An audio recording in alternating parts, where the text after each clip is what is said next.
Bonjour, monsieur et madame Sagittaire, j'espère que vous allez bien. Je vous remercie pour tous vos gentils messages et vos abonnements, ainsi que les petits pouces en l'air qui me font toujours très plaisir, et les petits pouces en bas qui me permettent d'évoluer et de réfléchir. Donc un grand merci à vous. Aujourd'hui, nous allons faire un tirage à 5 cartes qui s'appelle le tarot du héros. Pour ce tirage, j'emploierai le tarot Zen de Osho. Voilà, et je vous souhaite une douce journée. Et ce tirage est pour la semaine, je ne sais plus si je l'ai dit, pour la semaine du 7 au 13 mai.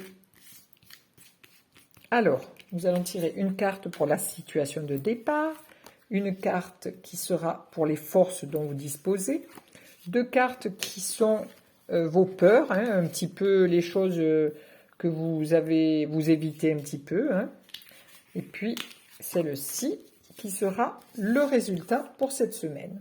Alors, je vais essayer de les mettre pour que ça brille pas trop.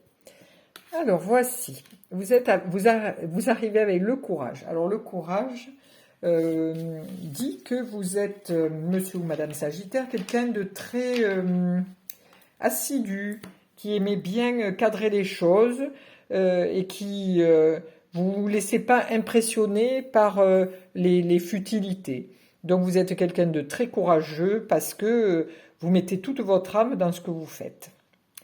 Alors ensuite, ça c'est votre force.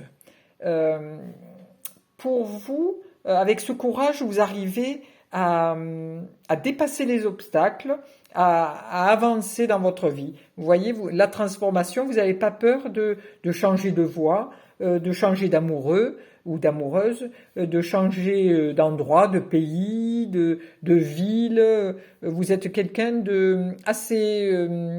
vous n'êtes pas statique, vous aimez le changement, vous êtes très courageux. Vous prenez, si on vous propose un travail, vous voulez bien essayer ce travail. Si vous devez déménager, vous déménagez.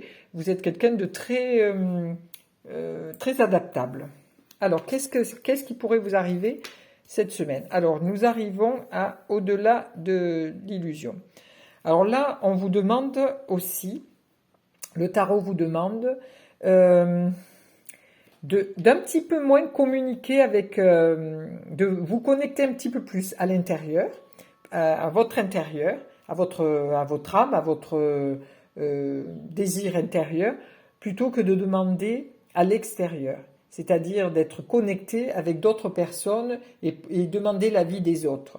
On vous demande d'être vraiment à l'intérieur de vous pour pouvoir communiquer avec votre âme ou votre être intérieur. Voilà, je ne sais pas le nom que vous lui donnez, mais voilà, pour être plus connecté au plus proche de votre cœur. Ensuite, vous arrivez avec l'intégration. Alors l'intégration, c'est je m'adapte aux situations, mais là on vous demande, là pour vous c'est un petit peu un obstacle pour vous, parce que parfois vous n'avez pas envie de vous adapter à certaines situations, parce que vous êtes intérieurement, vous vous sentez un petit peu en guerre, c'est-à-dire que vous êtes adaptable, mais parfois vous en avez marre qu'on vous demande de vous adapter. Voilà. Et parfois, c'est quelque chose qui vous pèse, le fait d'être adaptable. Parce que les gens en profitent et vous disent « Ah ben tiens, si tu pouvais me faire ci ou me faire ça ». Donc, restez quand même connecté vraiment intérieurement à votre être divin ou à votre être intérieur, à votre petite voix, pour pouvoir avancer. Alors, quel est le résultat de ceci?